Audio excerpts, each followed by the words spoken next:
평화의 집짓기 12가지 이야기 7번째 이야기 인디언의 평화에 대한 사랑.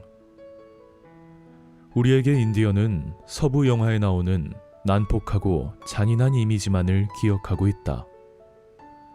하지만 인디언에 대한 서구인들의 기록을 보면 그들이 삶에 대해 얼마나 감사하고 평화를 사랑하는 민족인지 잘 알 수 있다.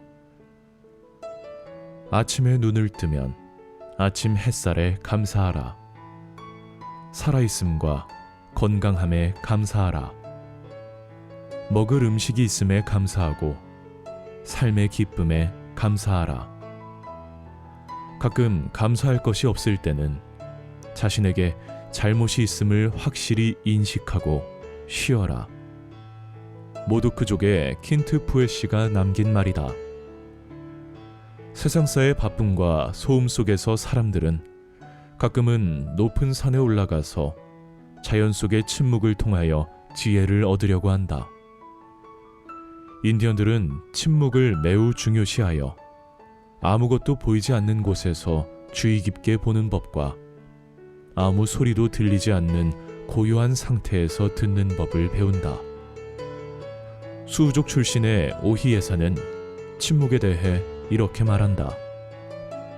우리는 완전한 균형의 증거인 침묵의 힘을 깊이 신뢰한다. 침묵은 몸과 마음과 영혼의 절대적인 균형이다.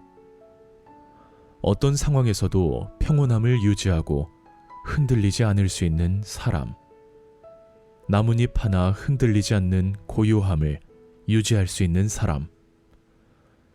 햇빛이 비치는 수면 위에 잔물결 하나 일지 않는 평온함을 유지할 수 있는 사람. 그렇게 지식에 물들지 않고 평상심을 유지할 수 있는 지혜로운 자의 마음을 갖는 것을 우리는 이상적인 삶의 태도로 여긴다.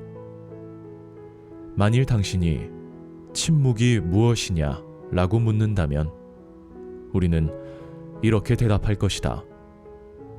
그것은 위대한 신령이다. 신성한 침묵은 신의 목소리이다. 라고.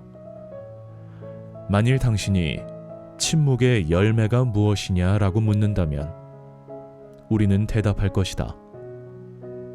나 자신을 다스림, 진실된 용기 또는 인내, 참을성, 위험, 그리고 존경심과 같은 것들이다.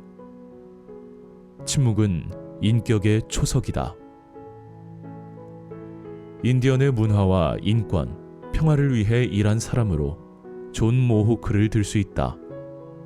그는 호데노소니 연맹의 추장으로서 평생 미국 인디언 민족운동을 이끈 작가, 가수, 언론인, 역사가, 교육자, 그리고 국제분쟁 조정자이자 인디언 전통문화 연구자이다. 존 모호크는 1945년 뉴욕주 세네카족 인디언 거류지에서 태어났으며 1977년에 호데노소니의 발전을 위해 인디언 법률 지원센터를 창립하였다. 1978년에는 스위스 제네바에서 열린 국제 선주민 회의에 호데노소니 대표로 참석해 인디언의 순환사와 함께 미국 연방 헌법의 모델이자 평화적인 국제연합의 원조인 호데노소니 역사에 대해 설명했다. 1980년에는 미국과 이란의 위기 해소를 위한 위원회에 참가해 테헤란에서 평화 교섭을 했다. 1981년 캐나다 퀘벡주가 라케트 포인트에 있는 모호크족의 영토인 오카에 침범하여 모호크족과의 무력 충돌로 빚어진 첫 오카의 위기에도 교섭자로 나섰다.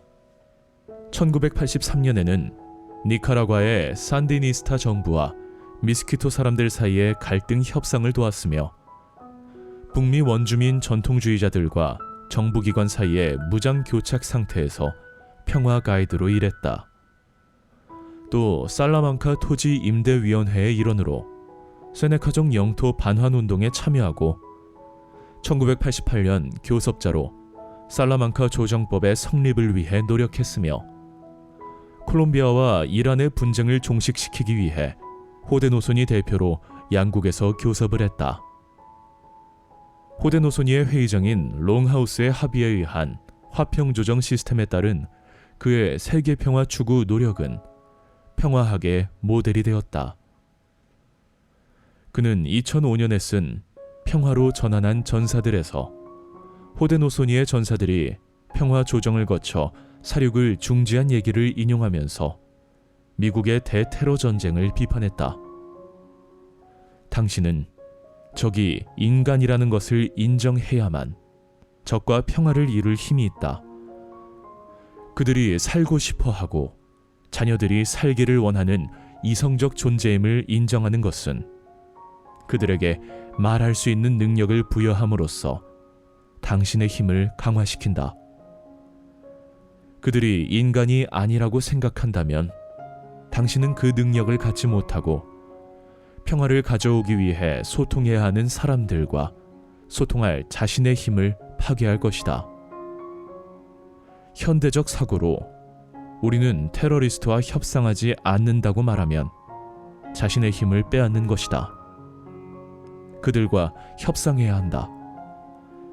그들은 당신을 죽이려고 하는 사람들이지만 그들과 협상하려면 그들이 인간이라는 것을 인정해야 한다. 피해 불화를 멈출 희망을 가지려면 당신은 그들의 인간성을 다루어야 한다.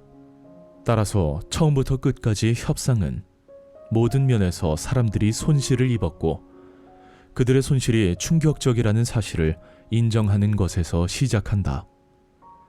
세상의 강자들과 강대국은 자신들만이 선이고 자신의 의견에 반대하는 적이나 국가는 인간이 아니라 악의 축이라는 극도의 오만과 편견에 빠지곤 한다. 그 결과 인간으로서는 해서는 안 될 범죄 행위를 저지르고도 철저하게 은폐하면서 자신만은 선한 행동을 하는 위대한 사람, 위대한 국가임을 온갖 방법으로 선전한다. 2차 세계대전 당시에 독일이나 일본이 그러하였고 오늘날 강대국인 미국이나 중국, 러시아 등도 이러한 궤도를 걸어가고 있다.